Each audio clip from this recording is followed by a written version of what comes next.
Welcome everyone. आइए शुरुआत कर देते हैं आज की इस न्यू जर्नी की। आज हम बात करने वाले हैं एसएससी एसटी 07 पे। बेसिकली हम इस एसटी के इंग्लिश के सेक्शन पे डिस्कशन करने वाले हैं और यहाँ हम क्वेश्चन नंबर 76 से क्वेश्चन नंबर 100 तक के क्वेश्चंस पे करने वाले हैं इस एसटी के डिस्कशन। ठीक है, तो आइए शुरुआत कर देते हैं आज की इस न्यू जर्नी की और देखते हैं आज का ये सेशन हमारी नॉलेज में क्या ऐड ऑन करने वाला है। आज के इस सेशन के बेस पे हम क्या खास सीखने वाले हैं। सबसे पहले फोकस करेंगे क्वेश्चंस पे, स्ट्रक्चर्स पे।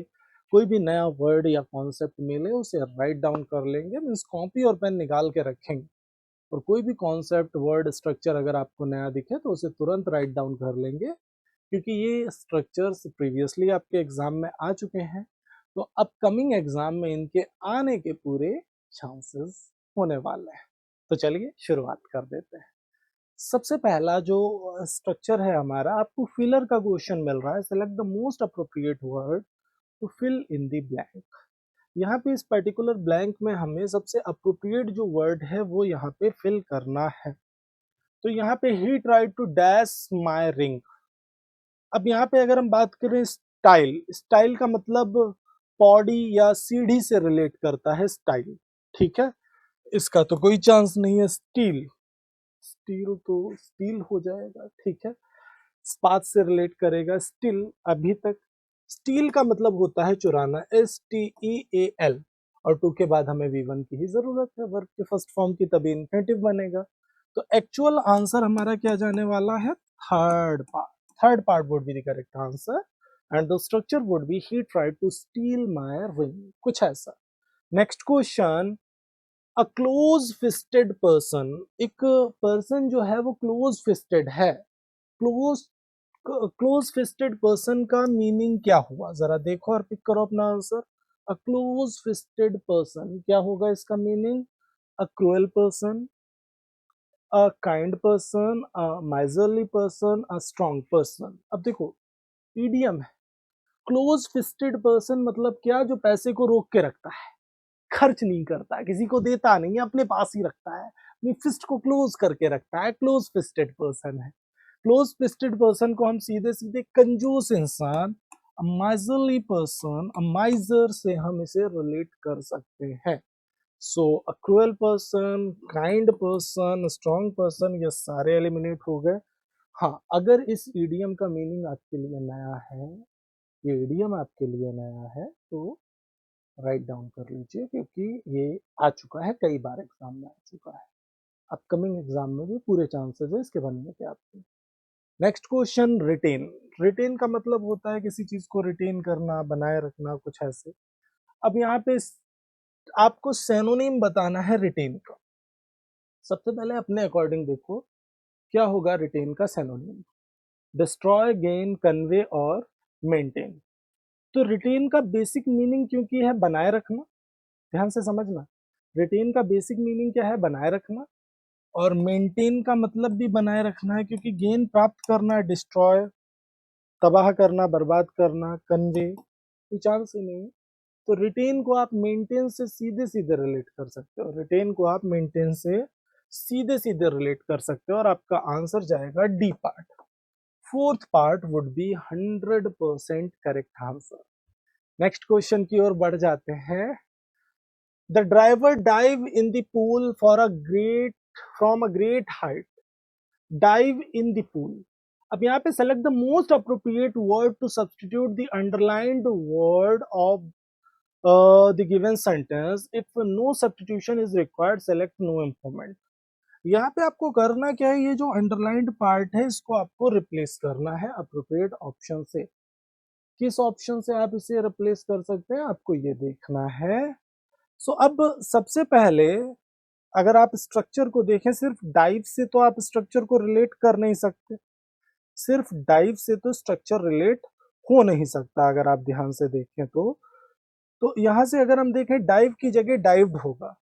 Dived into the pool, dived, the driver dived into the pool from a great height, कुछ ऐसा रिलेट करेंगे। यहाँ पे सरफेस चेंज हो रही है, मोमेंट की बात हो रही है, सिंपल पास्ट में स्ट्रक्चर जा रहा है और आंसर हमारा क्या जाएगा, सेकंड पार्ट जाएगा। अब एक और क्वेश्चन उठ रहा होगा आप लोगों के मन में कि सर डाइव्स क्यों नहीं हो सकता, ये पास्ट इंडेफिनिट ही क्यों होगा, ये प्रेजेंट इंडेफिनिट क्यों नहीं हो सकता। बिल्कुल उचित क्वेश्चन है, हो सकता है, लेकिन डाइव के साथ क्योंकि मोमेंट है इनटू का ही यूज होगा, और यहाँ पे डाइव्स लिखा है लेकिन इसके साथ टू लगा है। हो तो डाइव्स भी सकता था, लेकिन अगर इनटू होता तो हम उस पे चले जाते, फिर आपको ये ऑप्शन नहीं मिलता पास्ट वाला, ठीक है, क्योंकि फिर दोनों ही ऑप्शंस 100% करेक्ट हो जाते, ठीक है। नेक्स्ट क्वेश्चन की ओर बढ़ जाते हैं हम लोग, and the very next one is, अगला क्वेश्चन। अब यहाँ पे क्या है, एक स्टोरी है आपकी, यहाँ पे आपको स्ट्रक्चर को अरेंज करना है। किससे अरेंज कर सकते हैं ये देखेंगे एक बार। सबसे पहले स्ट्रक्चर को देखते हैं, शुरुआत कहां से कर सकते हैं। Aesop was one of them who lived in Greece about 2500 years ago। One of them मतलब कोई बात पहले हो चुकी है। He told many interesting stories to the people। He told मतलब किसने कहा, ये भी अभी रिवील नहीं हुआ है, पहले फर्स्ट स्ट्रक्चर आएगा। There were many talented people in the ancient Greece। ये फर्स्ट पार्ट हो सकता है। Although ही लगा हुआ है मतलब ये फर्स्ट नहीं होगा। So there were many talented people in ancient Greece means ancient Greece में काफी talented लोग थे। अब सी से अगर हम शुरुआत कर रहे हैं तो बी वाला ऑप्शन तो एलिमिनेट हो गया, दो ही ऑप्शन है बी वाले ना, दोनों एलिमिनेट हो गए। अब हमें ये देखना है सी के बाद ए आएगा या सी के बाद डी आएगा, वहीं पे हमारा आंसर आ जाएगा। अब सी के बाद अगर हम मैनी टैलेंटेड पीपल हमने पहले बोला, और Aesop was one of them who lived in Greece about 2500 years ago। सीधे सीधे आप कोरिलेट कर पा रहे हैं ए वाले पार्ट को, उसके बाद एसोप के बारे में बताएंगे, उसके बाद बताएंगे कि वो कैसा था और क्या करता था, क्या बताता था लोगों को, लेकिन पहले क्या, मैनी टैलेंटेड पीपल और वन ऑफ देम कौन था, एसोप, ठीक है। तो सी के बाद ए आ गया तो डी बी ऑप्शन एलिमिनेट हो गया और अब डी बी ही मिल रहा है, मतलब सेकेंड पार्ट ही हमारा 100% करेक्ट आंसर होने वाला है। डी पे चलते हैं। ऑल्दो ही वॉज अगली, यद्यपि वो क्या सा था, अगली था। अगली मतलब वो बंदा क्या था, कुरूप था, देखने में स्मार्ट नहीं था। He had a very clever mind, लेकिन उसका जो माइंड था काफी ज्यादा क्लेवर था, कुछ ऐसा बोला जा रहा है। Fourth, he told many interesting story to the people, मतलब उसने कई इंटरेस्टिंग स्टोरीज बताई लोगों को, कुछ ऐसा। तो आंसर आपका जाएगा C A D B, C A D B हमारा करेक्ट आंसर जाएगा, और ऑप्शन बी हमारा 100% करेक्ट है। चलिए आगे बढ़ जाते हैं नेक्स्ट क्वेश्चन पे। आई होप सभी को स्ट्रक्चर अच्छे से समझ आ रहा होगा, कैसे हम कोरिलेट कर रहे हैं स्ट्रक्चर को। चलिए अगला अगेन आपका रीअरेंजमेंट का ही क्वेश्चन है। कहां से शुरुआत कर सकते हैं, ही यहाँ पे मिल रहा है, प्रोनाउन नहीं, फर्स्ट नहीं होगा, but now days again pronoun नहीं, it is because he had an, again wrong हो गया। इंट्रोडक्टरी पार्ट क्या होगा, डी वाला होगा। Sanjay is my best friend, मतलब जो डी से स्टार्ट नहीं है, मतलब ऑप्शन ए और ऑप्शन डी हो गया एलिमिनेट। डी के बाद किस पे जाए, डी के बाद किस पे जाए, डी के बाद ए पे जाएंगे तो बी ऑप्शन सही हो जाएगा, सी पे जाएंगे तो सी ऑप्शन सही हो जाएगा, मतलब थर्ड वाला ऑप्शन सही हो जाएगा। So it is because he had an accident last year, it is because what, D के बाद सी पे तो हम जा नहीं सकते, क्योंकि ये बिकॉज बोल रहा है, मतलब कोई कारण पीछे बताया गया होगा, तो ये नहीं हो सकता, तो एक ही ऑप्शन है बी वाला ही हो सकता है। अब देख लो इसको, डी के बाद A, he is a gifted volleyball player, ठीक है। फिर बी पे चले गए third, but now days he does not play international matches fourth, it is because he had an accident last year. तो यहाँ पे डी ए बी सी हमारा बिल्कुल करेक्ट स्ट्रक्चर जा रहा है, और ऑप्शन बी मतलब सेकंड वाला ऑप्शन हमारा 100% करेक्ट होने वाला है। और जो भी सेकंड पार्ट पिक कर रहे हैं सभी का सिक्सर लग रहा है, सभी की बॉल बिल्कुल बाउंड्री लाइन के बाहर जा रही है। Next, a bed of roses, बहुत ही प्यारा सा इडियम है, अ बेड ऑफ रोजेस। इस इडियम का आपको मीनिंग बताना है। Difficult path, a pleasant perfume, an easy and happy situation, a valley full of flowers. Actual में कोई भी टास्क अगर बेड ऑफ रोजेस है मतलब इजी टास्क है। इसका अपोजिट क्या होता है, एक इडियम होता है अ बोन ऑफ कंटेंशन, झगड़े की जड़, अ बोन टू पिक, कुछ ऐसे। हरक्यूलिन टास्क, हरक्यूलिन टास्क का मतलब होता है बहुत ही ज्यादा डिफिकल्ट टास्क जो होता है, ठीक है। तो यहाँ पे बेड ऑफ रोजेस का बेसिक मीनिंग क्या हो जाएगा, an easy and happy situation, an easy and happy situation, that is called a bed of roses। और आंसर हमारा 100% थर्ड पार्ट जाने वाला है। आगे बढ़ते हैं, select the wrongly spelt word. अब आपको रॉन्गली स्पेल्ट वर्ड बताना है यहाँ पे, चैंपियन, शॉफर, कैरिज्मा और कॉयर। रॉन्गली स्पेल्ट वर्ड के साथ ही साथ हमें सारे वर्ड्स को जानना भी है कि भाई सारे वर्ड्स का मीनिंग क्या होता है। सबसे पहले चॉफर, CHAUFFER, समझ गए ना, CHAUFFER। शॉफर को हम उठाओ भट्टी से रिलेट कर सकते हैं कहीं ना कहीं, CHAU जाएगा, OU नहीं जाएगा, तो आंसर तो हमारा आ गया। सेकंड पार्ट, चैंपियन तो कॉमन वर्ड है। कैरिज्मा को अगर हम रिलेट करें, करिज्मा, बेसिकली इसको करिज्मा बोलते हैं। और करिज्मा की अगर हम बात करें तो करिज्मा का मीनिंग होता है लाइक आकर्षण, आकर्षण से करिज्मा को रिलेट कर सकते हैं। और कॉयर ग्रुप ऑफ सिंगर्स जो भजन वगैरह करते हैं उनके ग्रुप को कॉयर से रिलेट कर सकते हैं। चॉफर का स्पेलिंग बिल्कुल सही है, बिल्कुल गलत है, ओ की जगह ए जाने वाला है। सो आपके जो आंसर जाने वाला है that is B part, B part would be the correct answer. They offered me a chair. Select the correct passive form of the given sentence. हमारे पास जो गिवन सेंटेंस है इसका हमें पैसिव फॉर्म बताना है। एक्चुअली ये एक्टिव में है और हमें इसका पैसिव बताना है। तो they offered me a chair, offered लिखा है, ऑफर्ड लिखा है मतलब पास्ट इंडेफिनिट। हम इसको चेयर से भी बना सकते हैं, हम इसको आई से भी बना सकते हैं, ठीक है। सबसे पहले अगर मैं इस स्ट्रक्चर को देखूं, सो आई से हमने शुरू किया, I was offered a chair by them. अगर ये चेयर से बनाना होता तो कैसे बनता, अ चेयर वॉज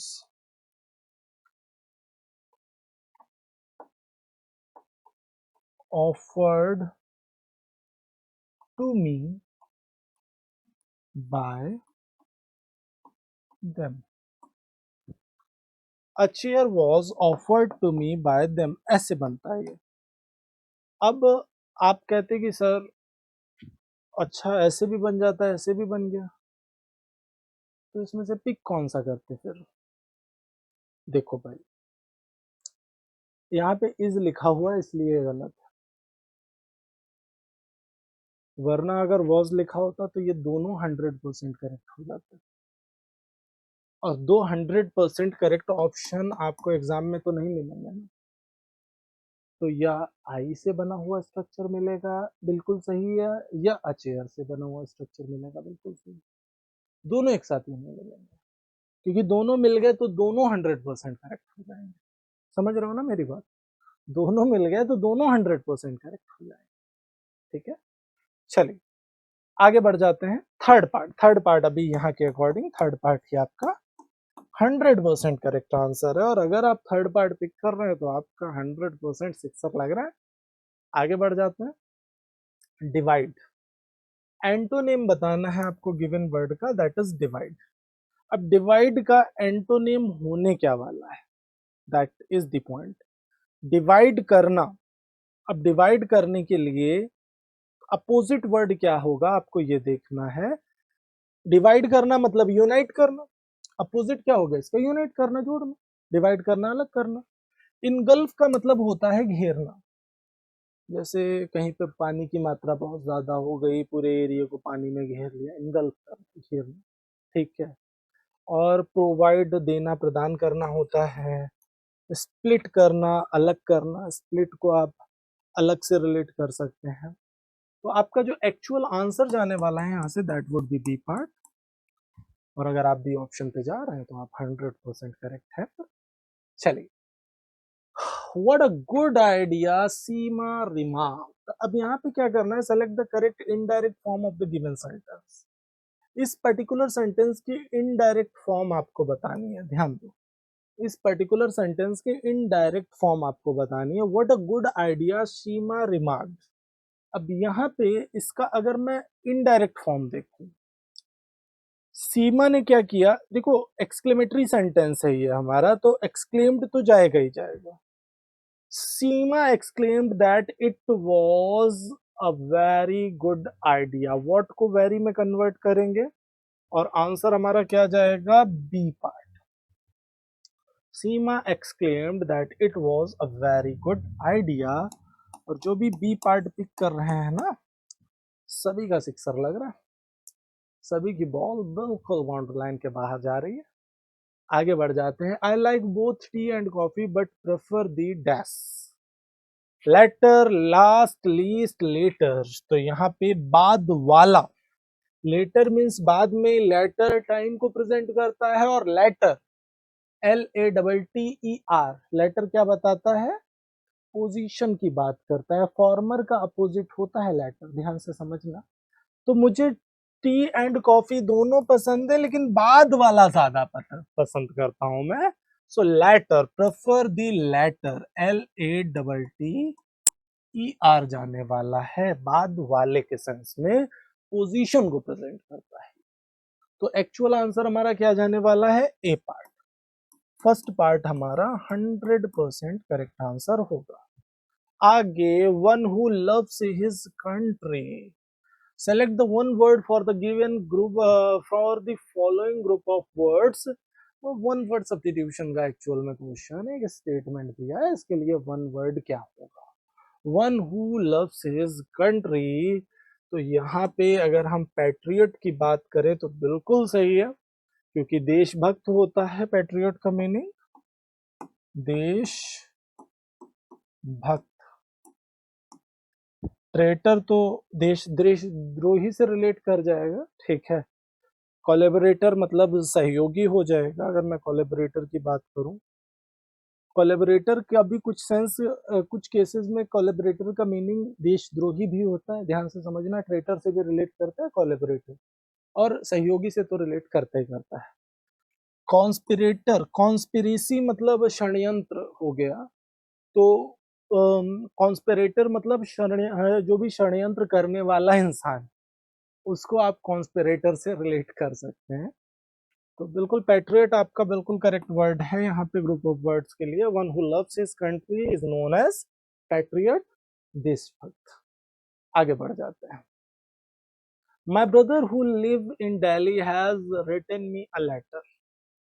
मेरा ब्रदर जो कि रहता है दिल्ली में, उसने मुझे एक पत्र लिखा, ऐसा कुछ बोला जा रहा है। सो यहाँ पे अगर हम देखें, my brother who live in Delhi has written me a letter. अगर आप स्ट्रक्चर को देखें तो क्या ये स्ट्रक्चर सही है। Has written me a letter ये बता रहा है कि ये स्ट्रक्चर प्रेजेंट में, और प्रेजेंट में है तो हु जो रिलेटिव प्रोनाउन है, उसके बाद जो वर्ब आएगा वो रिलेटिव प्रोनाउन के एंटीसीडेंट मतलब पूर्व पद के अकॉर्डिंग आएगा।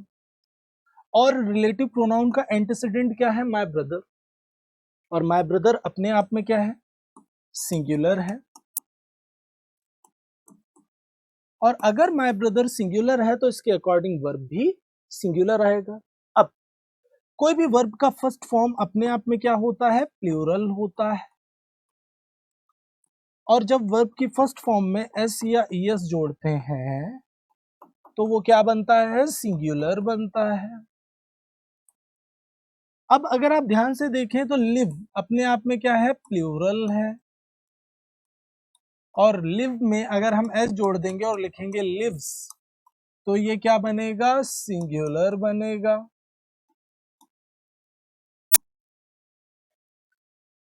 तो लिव को लिव से रिप्लेस करेंगे हम यहाँ पे, और हमारा जो एक्चुअल आंसर जाने वाला है ये हमें थर्ड पार्ट में मिल रहा है। हु लिव को हु लिव्स से हम रिप्लेस करेंगे तब ये स्ट्रक्चर 100% करेक्ट होने वाला है। तो हमारा जो एक्चुअल आंसर जाने वाला है that would B third part. Third part would be 100% correct answer. आगे बढ़ जाते हैं। एक्सपेंसिव।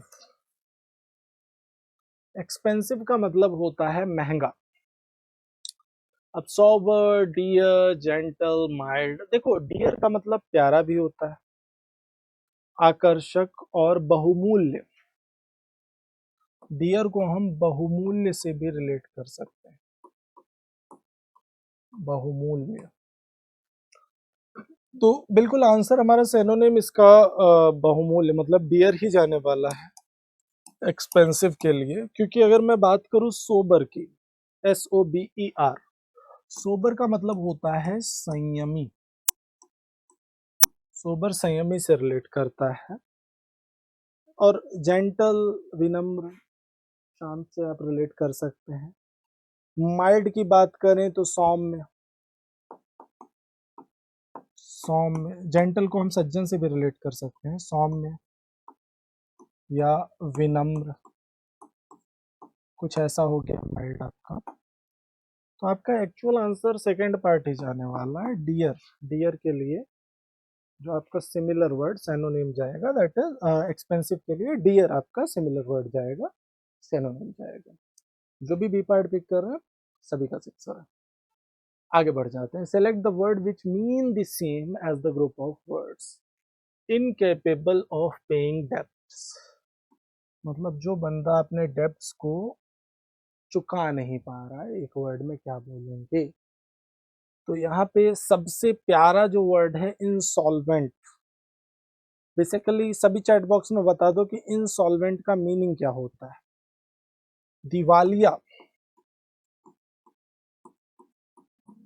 इंसॉल्वेंट मीन्स क्या होता है? दिवालिया। करप्ट, भ्रष्ट हो गया। अब अगर मैं बात करूं ऑब्सोलेट की, ऑब्सोलेट का मतलब होता है अप्रचलित। अप्रचलित मतलब जो चीज प्रचलित नहीं है, प्रेवलेंट नहीं है, अब चलन में नहीं, दैट इज कॉल्ड ऑब्सोलेट। और एक्स्ट्रावेगेंट का मतलब फिजूल खर्च होता ही है। एक्स्ट्रावेगेंट कोई पर्सन है, फिजूल खर्च है, फालतू में खर्च करते रहता है। तो ऑब्सोलेट का मतलब अप्रचलित हो गया। इंसॉल्वेंट मतलब दिवालिया। आपका जो एक्चुअल आंसर यहां से जाएगा that is a part, insolvent. A part would be 100% correct answer. Very good, well done. आगे बढ़ते हैं। डेक्सटेरिटी। आपको एंटोनिम बताना है, डेक्सटेरिटी का ध्यान से समझना। देखो अक्सर ऐसा होता है कि जब हमसे एंटोनिम पूछा जाता है तो उस केस में अक्सर हम सैनोनिम दे देते हैं आंसर। इस गलती से बचना है हमेशा। आप डायरेक्शन देखिए उसके बाद ही आंसर करिए, ये चीज हमेशा याद रखें। डेक्सटेरिटी को हम कुशलता से रिलेट कर सकते हैं और अपोजिट क्या हो जाएगा? इग्नोरेंस। क्योंकि इग्नोरेंस मीन्स हो गया अज्ञानता। भाई डेक्सटेरिटी अगर कुशलता है तो अपोजिट क्या हो गया? इग्नोरेंस, अज्ञानता। स्किल इसका सिनोनिम हो जाएगा। और अगर मैं बात करूं एक और वर्ड है एजिलिटी, बहुत ही प्यारा वर्ड है एजिलिटी। एजिलिटी को हम रिलेट कर सकते हैं किससे? फुर्ती से।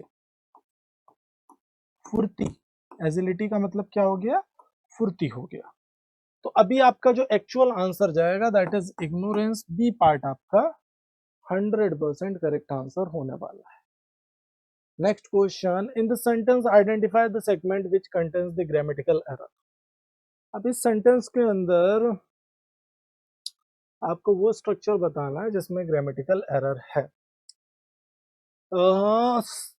Modern man is completely engrossed in the mad pursuit of material pleasures and luxuries। अब इस स्ट्रक्चर को देखो जरा, इस स्ट्रक्चर को देखो जरा अच्छे से। अब स्ट्रक्चर को देखते हुए हमें क्या समझ, एनग्रॉस का मतलब होता है बेसिकली तल्लीन होना, लिप्त होना, कुछ ऐसे रिलेट कर सकते हैं एनग्रॉस को, ठीक है। तो अब यहां से अगर आप देखें, modern man is completely engrossed, ED जोड़ेंगे हम इसमें क्योंकि तल्लीन है। मॉडर्न मैन मतलब पैसिव स्ट्रक्चर है ना। Modern man is completely engrossed in, तल्लीन, समाहित, पूरी तरह से लीन, लिप्त, कुछ ऐसे आप एनग्रॉस्ड को रिलेट कर सकते हैं, ठीक है। So modern man is completely engrossed in the mad pursuit of material pleasures and luxuries. मतलब जो मॉडर्न मैन है पूरी तरह से लिप्त है लाइक मैड परस्यूट में, कि जो मटेरियलिस्टिक प्लेजर होना चाहिए, लग्जरीज होनी चाहिए, उसमें पूरी तरह से उसने अपने आप को झोंक रखा है। इसलिए हो क्या रहा है, इंसान की इच्छाएं जो है समय के साथ बहुत ज्यादा बढ़ती चली जा रही है, जो खत्म होने का नाम नहीं ले रही। तो यहाँ पे इनग्रॉस को आप इनग्रॉस्ड से रिप्लेस कर देंगे और आंसर आपका थर्ड पार्ट चला जाएगा। थर्ड पार्ट आपका 100% करेक्ट आंसर होने वाला है। आगे बढ़ जाते हैं। Select the most appropriate segment to substitute the underlined segment of the sentence given of the given sentence. If no substitution is required, select no substitution. Hardly had he sit on the chair, then it broke. देखो सबसे पहले अगर आप देखें ध्यान से, सबसे पहले अगर आप देखें ध्यान से, हार्डली के बाद हैड लगा है, मतलब ये पास्ट परफेक्ट टेंस है। हार्डली के बाद हैड लगा है मतलब ये पास्ट इंडेफिनिट टेंस है। सिट तो कैसे भी नहीं हो सकता, सिट का सेकंड फॉर्म भी सेट होता है और थर्ड फॉर्म भी सेट होता है, मतलब सिट सेट सेट, सिट को आप सेट से रिप्लेस करेंगे। Hardly had he sat on the chair, when, hardly, scarcely, बेयरली। ध्यान से समझना, जब भी हम बात करते हैं हार्डली की,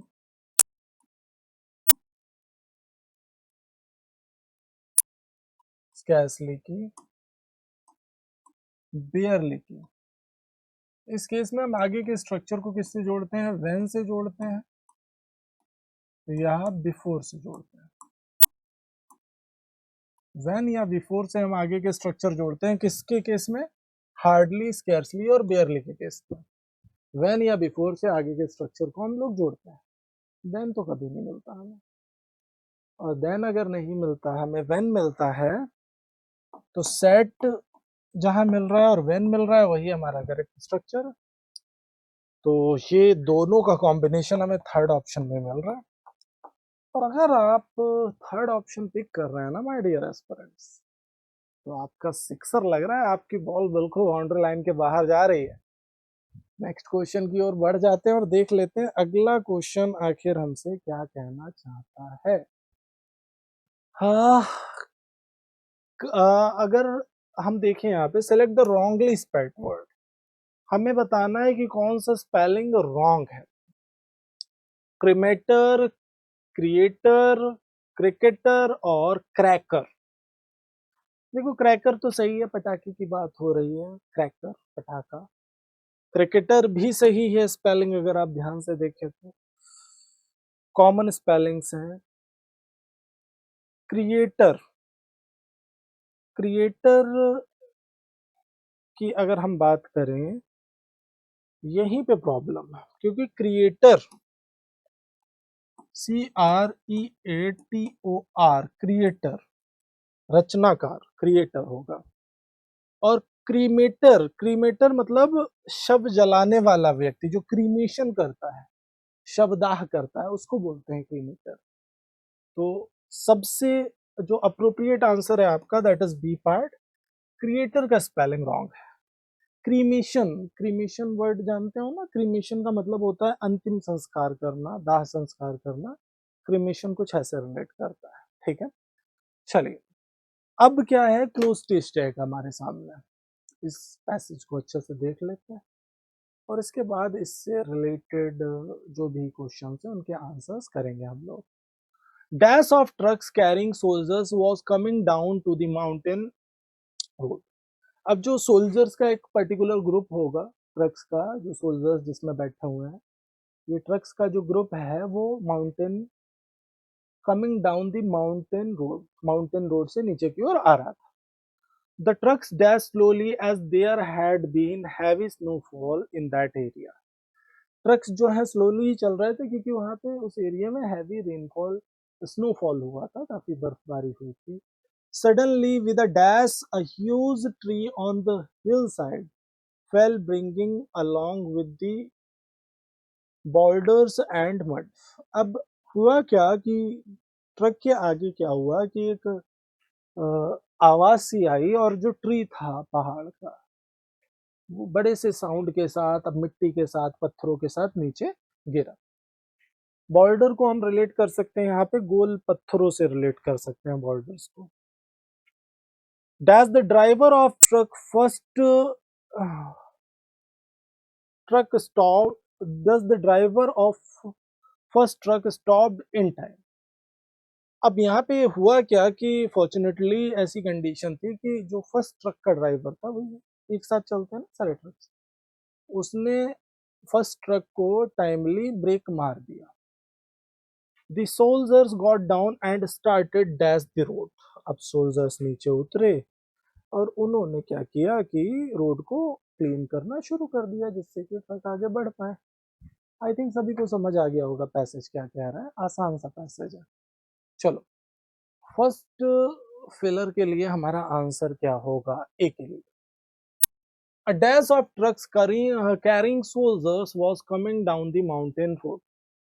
Convoy, फ्लॉक, बेवी और क्रू। अगर आप ध्यान से देखें, सोल्जर्स के जो ट्रक है, रक्षक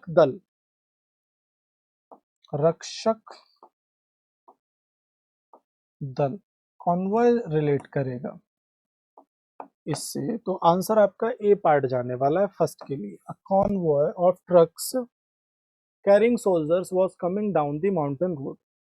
फ्लॉक मतलब झुंड होता है, like flock of cattle, flock of sheep, आप देखते हैं इस चीज को, ठीक है। बेबी का मतलब टोली या बड़ा झुंड होता है, BEVY। क्रू मतलब कर्मचारियों का जो ग्रुप होता है, उसको हम क्रू मेंबर्स से रिलेट कर सकते हैं। आंसर आपका फर्स्ट के लिए कॉन्वॉय जाएगा, CONVEY। आंसर आपका ए पार्ट जाने वाला है 96 के लिए। 97 मतलब बी वाले ऑप्शन के लिए, देखना है आपको क्या होगा answer. The trucks dashed slowly as there had been heavy snowfall in that area. The trucks was moving, were moving, has moved, are moving. अच्छा, अब इस स्ट्रक्चर को अगर आप देखें,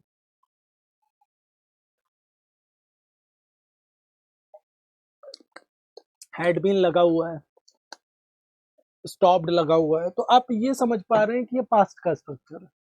यस और नो, पास्ट का स्ट्रक्चर है, तो प्रेजेंट वाला ऑप्शन होगा नहीं, क्योंकि ट्रक्स क्या है, प्लूरल है, तो इसके साथ वॉज, ये तो हैज है, प्रेजेंट का ऑप्शन है, ये भी नहीं होगा, वॉज का भी ऑप्शन नहीं होगा, तो एक ही ऑप्शन बच रहा है ना जो होगा, भाई एक ही ऑप्शन बच रहा है ना जो हो सकता है, that is B part. The trucks were moving slowly, the trucks were moving slowly as there had been heavy snowfall in that area। मतलब ट्रक्स जो है स्लोली मूव कर रहे थे, क्यों? क्योंकि उस एरिया में क्या था कि हैवी रेनफॉल हुआ, बहुत सॉरी स्नोफॉल हुआ था, बहुत ज्यादा बर्फबारी हुई थी उस एरिया में। क्या आप समझ पा रहे हैं कि एलिमिनेशन कैसे किया जाता है? देखो, जब भी आप क्लोज टेस्ट को कर रहे हैं, सबसे पहले एक चीज याद रखिए कि आप ये मत सोचिए कि ये पूरा का पूरा पैसेज अलग अलग सेंटेंसेस। हमारी मेजर मिस्टेक कहाँ पे होती है कि हम हर स्टेटमेंट को अलग अलग इंडिपेंडेंट सेंटेंस की तरह मानने लगते हैं। ये सबसे बड़ी प्रॉब्लम है। जब भी आप क्लोज टेस्ट करें, one thing you should keep in your mind that ये पूरा स्ट्रक्चर एक दूसरे से एसोसिएटेड, इसके जितने भी ऑप्शंस हैं एक दूसरे से रिलेटेड है। हो सकता है फर्स्ट का लॉजिक आपको लास्ट से मिले और लास्ट का लॉजिक आपको स्टार्ट से मिले। तो ये जो पूरा पैसेज है ये कॉम्बिनेशन होता है फिलर्स और रीडिंग कॉम्प्रिहेंशन का। इसलिए जब भी आप क्लोज टेस्ट को करें तो हमेशा कंप्लीट इंफॉर्मेशन के बेस पे करें। अगर आप अधूरी इंफॉर्मेशन के बेस पे अपना आंसर पिक करना शुरू करेंगे, लाइक आपने पैसेज पढ़ा ही नहीं, आप जब फर्स्ट ऑप्शन पे गए तो आपने ऑप्शन देखा, फिर सेकंड पे गए फिर ऑप्शन देखा, थर्ड पे गए फिर ऑप्शन, ये मेजर मिस्टेक। अगर आप इस तरह की गलती करेंगे तो ये श्योर है कि आप हमेशा इस स्ट्रक्चर्स में फंसते ही रहने वाले हैं। ठीक है, तो एक चीज हमेशा याद रखिए, जब भी आप क्लोज टेस्ट कर रहे हैं सबसे पहला काम क्या करना है, खुद से अज्यूम करिए कि यहाँ पे क्या वर्ड हो सकता है। दूसरा पार्ट, पहले पैसेज को देख लीजिए, पहले पैसेज को आराम से अच्छे से प्यार से देख लीजिए, उसके बाद ही आंसर करना शुरू करें। ये बहुत जरूरी पार्ट है। चल आगे बढ़ जाते हैं। 98 के लिए आंसर क्या होगा? Third. With a dash a huge tree on the hillside fell bringing along with boulders। boulders को हम गोल पत्थरों से रिलेट कर सकते हैं यहाँ पे, ठीक है, boulders मतलब गोल पत्थर से रिलेट कर सकते हैं। एंड मड, अब यहाँ से अगर हम देखें, या चट्टानों वाले जो पत्थर होते हैं उनसे आप रिलेट कर दीजिए boulders को। With suddenly, with a dash, with a scream, बज, क्रैश और स्प्लैश। एक्चुअल में जो यहाँ पे आंसर जाएगा वो जाएगा क्रैश। क्रैश का मतलब ढह जाने के सेंस में यूज होगा क्रैश का, क्योंकि बज, बज मतलब भन भनाना होता है, मधुमक्खियां बजिंग करती हैं। स्क्रीम चिल्लाना होता है।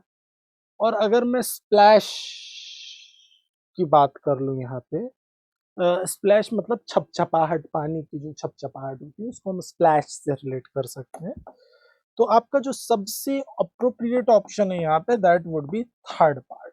ठीक है, थर्ड पार्ट आपका करेक्ट आंसर जाएगा सी के लिए, क्रैश। अब ध्यान से देखो, crash. Suddenly, with a crash, a huge tree on the hillside fell, bringing along with its boulders and mud। अब जो ट्री था पहाड़ के ऊपर, जब वो गिरा तो भाई उसके साथ मड भी गिरा, जो मिट्टी थी उसके साथ वो भी गिरी, और साथ में जो पत्थर उसको रोके हुए थे पहाड़ पे, टिका हुआ था जिससे वो पत्थर भी नीचे की ओर गिरे। ठीक है, अब आगे बढ़े अगर हम डी ऑप्शन के लिए। ठीक है, fell bringing along with the boulders and mud, dash the driver of truck stopped in time, similarly, magically, fortunately, logically। अब यहाँ पे फॉर्चुनेटली वर्ड सबसे अप्रोप्रिएट है भाई, क्योंकि सिमिलरली का मतलब तो समानता से हो जाएगा, तो सिमिलरली तो लॉजिकलेस हो गया यहाँ पे, मैजिकली जादुई तरह से, लॉजिकली अगेन गलत हो गया तर्क संगत ढंग से। तो फॉर्चुनेटली, सौभाग्य से हुआ क्या, जो फर्स्ट ट्रक का ड्राइवर था उसने ट्रक को इन टाइम रोक लिया। देखो, इन टाइम और ऑन टाइम में क्या डिफरेंस होता है पता है ना? इन टाइम और ऑन टाइम, इन टाइम का मतलब होता है गिवन टाइम पे, और ऑन टाइम का मतलब होता है गिवन टाइम के पहले। लाइक अगर बस या ट्रेन ऑन टाइम आ रही है 10 बजे का टाइम था, ट्रेन 10 बजे आ गई, तो ये ट्रेन कैसे आई? On time I. और 10 बजे की ट्रेन पकड़ने के लिए हम 9:45 पे स्टेशन पे पहुंच गए, ये है इन टाइम। क्लास 10 बजे शुरुआत हुई क्लास की, 10 बजे की क्लास थी, ऑन टाइम। हम क्लास ज्वाइन करने के लिए 9:30 बजे पहुंच गए, 9:30 पे ही पहुंच गया, 9:45 पे पहुंच गए, ये है इन टाइम।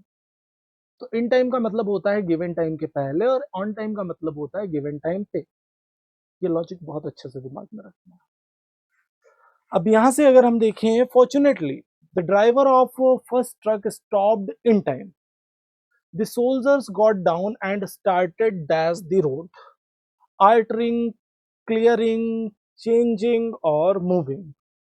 तो रोड को क्लियर करना शुरू कर दिया ना सोल्जर्स ने, क्लियरिंग द रोड। अब changing, moving the road, change और मूव तो करेंगे नहीं। आल्टर, आल्टर का मतलब होता है परिवर्तन, परिवर्तन से रिलेट करेगा आल्टर, परिवर्तन से रिलेट करेगा आल्टर, जिसका भी कोई चांस नहीं है। आंसर आपका बी पार्ट जाएगा, clearing would be there. B part आपका 100% करेक्ट आंसर जाने वाला है। ठीक है, तो अभी हमने स्ट्रक्चर को क्या देखा, अगर आप ध्यान से पूरे स्ट्रक्चर को देखें तो आप ये पाएंगे यहाँ पे कि सारे ऑप्शंस एक दूसरे से कहाँ है, कनेक्टेड है, एसोसिएटेड है, रिलेटेड। इसकी बेसिक थीम हमें पहले समझनी है, बेसिक थीम समझना है, टोन समझना है, मीनिंग समझना है स्ट्रक्चर का। उसके बाद ही हम क्वेश्चंस के आंसर करना शुरू करेंगे। जब हम पैसेज को पढ़ रहे थे तो आपने ऑब्जर्व किया कि कुछ वर्ड जैसे फॉर्चुनेटली, ट्रक, मैंने क्या बोला था, फॉर्चुनेटली उसने क्या किया, ट्रक को पहले रोक दिया। जब हम ऑप्शन पे आए तो वहां फॉर्चुनेटली ऑप्शन में। तो कई बार ऐसे भी ऑप्शंस होते हैं जो आपने खुद से सोचा, खुद से आपने अज्यूम किया कि ये होना चाहिए यहाँ पे वर्ड, और वही वर्ड आपको ऑप्शन में मिल जाता है, और वही सही आंसर भी होता है। तो जब भी आप फिलर या क्लोज टेस्ट करें, ऑप्शन पे जाने से पहले खुद से एक बार जरूर पूछें कि क्या होना चाहिए यहाँ पे। नो डाउट आपका माइंड आपको कोई ना कोई इजी वर्ड ही देगा, टफ बहुत ज्यादा वर्ड नहीं देगा। ठीक है, लेकिन उस इजी वर्ड से एसोसिएटेड, रिलेटेड कोई वर्ड हो सकता है ना वहां पे, उसे पिक कर दो, वो आपका करेक्ट आंसर हो जाएगा। समझ रहे हैं ना? तो ये ट्रिक आप सभी को फॉलो जरूर करनी है इस बार जब भी स्पीड टेस्ट देना है तो, स्पेशली क्लोज टेस्ट और फिलर्स के क्वेश्चंस में। ठीक है, चल। सो आज का सेशन यहीं पे होता है कंप्लीट। अभी अभी हमने speed test SSC 07B complete कर लिया है, और इस टेस्ट से रिलेटेड जो भी सेक्शंस है, क्वेश्चंस हैं, स्ट्रक्चर्स हैं, ये आपको वीडियोस में पूरा सेशन मिल जाएगा, और हमेशा रहेगा ये सेशन, तो आप इसको बार बार देख सकते हैं। आप इससे रिलेटेड जो भी वर्ड्स हैं, वोकेब्स हैं, ग्रामेटिकल कॉन्सेप्ट्स हैं, उनको राइट डाउन कर लीजिएगा, क्योंकि ये आपके स्पीड टेस्ट के क्वेश्चन, और ज्यादातर स्पीड टेस्ट के क्वेश्चन वही हैं जो प्रीवियसली या आ चुके हैं या अपकमिंग एग्जाम के लिए मोस्ट एक्सपेक्टेड है। मतलब अगर आपने स्पीड टेस्ट को भी अच्छे से ईमानदारी से कवर कर लिया तो आपकी तैयारी बहुत ही धमाकेदार होने वाली है आपके अपकमिंग एग्जाम्स के लिए। सो मिलते हैं आपसे नेक्स्ट सेशन में। बाकी हम रेगुलर मिलते हैं शाम को 6 बजे 6 PM पे महिंद्रा के ऑफिशियल यूट्यूब चैनल पे लाइव। सो मिलते हैं आपसे नेक्स्ट सेशन में। Till then